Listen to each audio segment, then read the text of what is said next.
Hello, everyone. Welcome and thank you for tuning into our podcast. It's about payroll. We're your hosts, Brian Escobar and Walter William Duncan III. Whether you're new to the payroll industry or a seasoned vet, this is the podcast for you. Welcome back, folks. This is Payroll 101. We're going to give you enough to be dangerous. We want to give the new payroll professional and those managers that are responsible for payroll some tools so that they can approach the process with some knowledge, right? Payroll goes beyond just pressing buttons and processing data. We also become the keepers of that data. So, learning how to do some audits in payroll that you need to know will be valuable to the new payroll professional or the manager that is responsible for payroll. So, my first topic will be today 1099 versus W 2. 1099 is a vendor contractor relationship, usually the folks that you're getting your supplies from or you're paying for services from. You could also have in house consultants that are 1099 or project managers, commission salespeople also have a exception to be 1099 because they're not solely directed. And that meaning solely directed, we transition over to the W 2 part. W 2 employees are directed by their supervisor, meaning their supervisor lays out what they should be doing. They dictate hours. The key being that their actions are directed by a supervisor, and that will easily qualify as an employee as opposed to a 1099 contractor. One of the key things that we want to look for when we're dealing with 1099 and W 2 employees as a payroll pro, we should be looking out for the misclassing. Often you'll have partners that will ask for a new setup or for you to advise on how an employee should be paid. And if you listen to the keywords that they're mentioning during the conversation, you may realize that this relationship is really not an employee. It could be a contractor. And you would want to advise them, say, hey, this sounds like a contractor position. Maybe we need to just review the compliance of it all to make sure we're classing this employee or this relationship properly, really, because you don't know if it's an employee yet or a 1099. The BARF, breaking news, acquisitions, research, funding. It's the week that was. It's a wonderful way to catch up on the week that was the week prior, kind of a John Oliver-esque type of show. Ryan and I pitch each other's stories. We laugh. It's fun. You can watch it on YouTube, but you can also subscribe to the podcast. Give it a listen. Give it a look. Thanks. Thank you, Brian, for discussing 1099s and W 2s. In this section of Payroll 101, I'm going to continue on with discussing exempt versus non exempt employees.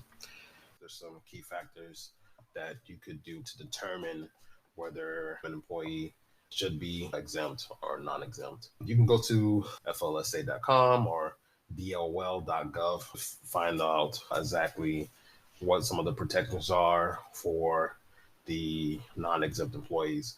FLSA has 3 basic tests you can perform to determine whether an employee should be classified as exempt or non-exempt. The first one is the salary level test. That level test is anybody that earns more than $684 per week. They can qualify to be considered exempt. You want to make sure that you read that language in the FLSA where it says that it qualifies them to be categorized as exempt if they make $684 per week or more. The second test is the salary basis test. This basically guarantees an employee to receive a minimum compensation regardless of the time actually worked. And the last test is the duties test. So when I say duties, that's requirements that they do as part of their job duties to be considered exempt. So the FLSA identify what some of these duties are. And as long as the employee meets 1 or 2 of these conditions, they should be categorized as exempt. So the first is the exempt executive duties. This is when the employee supervises 2 or more other employees as part of their regular job. The next one is the exempt professionals duties. This is when an employee performs intellectual activities which may require specialized education, bachelor's, master's, associates, certifications, whatever is deemed necessary, and the use of discretion or judgment. And the last one is the exempt administrative duties.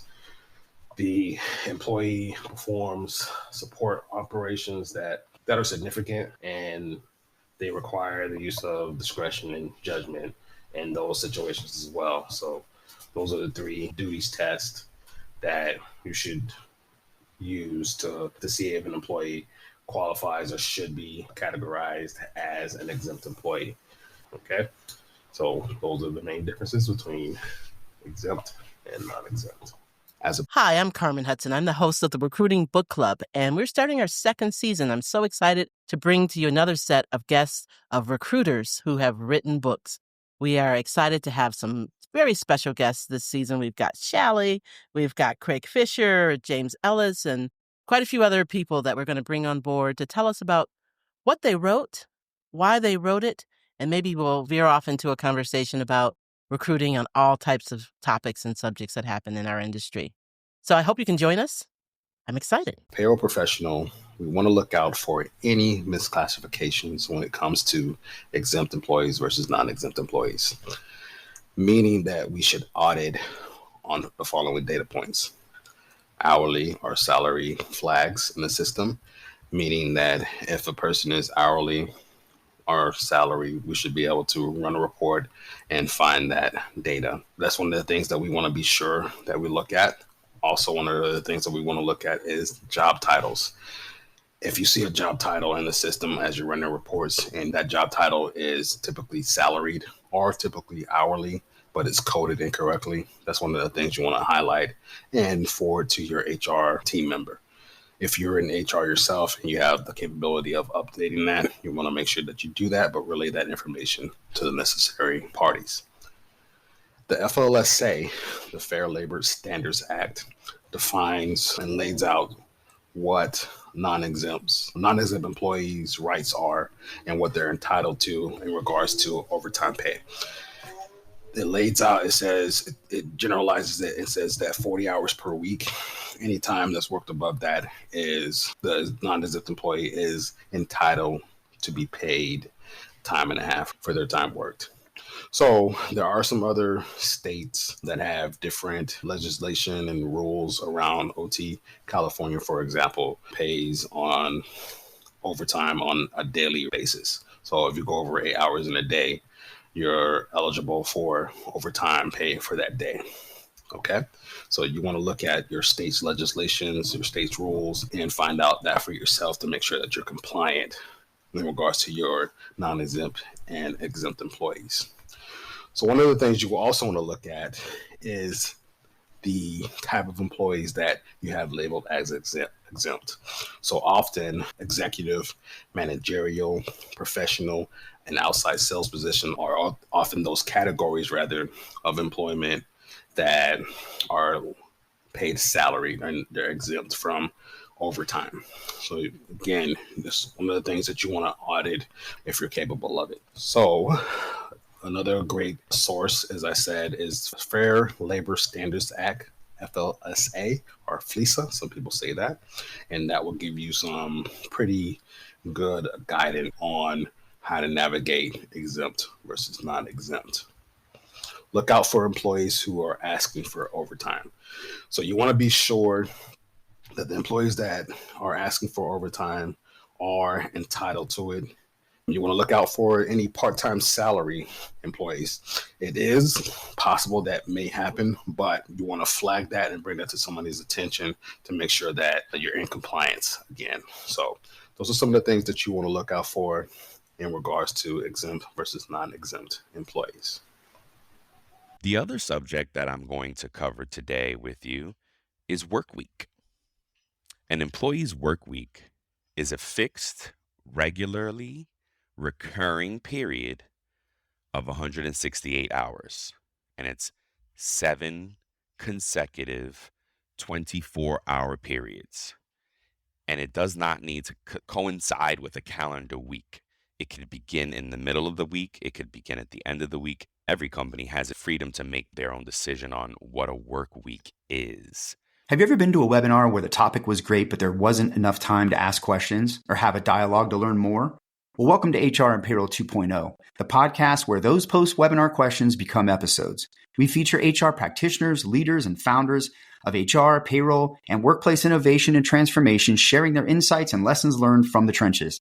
We dig in to share the knowledge and tips that can help modern HR and payroll leaders navigate the challenges and opportunities ahead. So join us. Normally, it's Monday through Sunday. It has to be 7 consecutive days, or Sunday through Saturday, or Saturday to Friday. So whatever it is, it's 7 consecutive days.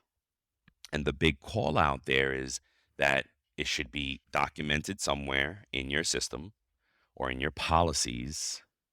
If you pay biweekly or semi-monthly, it may not reflect that way in your system. You're going to see a pay period, which is 2 work weeks together. Okay, a pay period is 2 work weeks, or it can be 1, but it's whatever your company has defined as your pay period. Could be equivalent to the work week, or it could be equivalent to 2 work weeks. Some places, once upon a time, paid monthly, and usually happens in education. Whatever the company decides to define your work week as or their pay period as, you want to understand that. Okay, your system is going to have a pay period, and that pay period could be a work week, or it could be 2 work weeks, usually, whether it be semi-monthly or bi-weekly. So you want to understand how that's defined. If your employees question their work week or a day that they've missed, or it usually comes into play when overtime is a question. And if you don't understand what your work week is, you can't clarify to your employees, hey, that day that you work was the beginning of a new pay period and was not part of this paycheck. Or they could have called something out that you need to investigate. Trust, but verify. And this is important because, one, you want to be able to explain to the employee very clearly and transparent what the error might be, or what happened in their payroll. Or they could have discovered a glitch of some sort or an error that we honestly made. So either way, you want to be diligent about validating the employee's claims, especially new employees on their first check.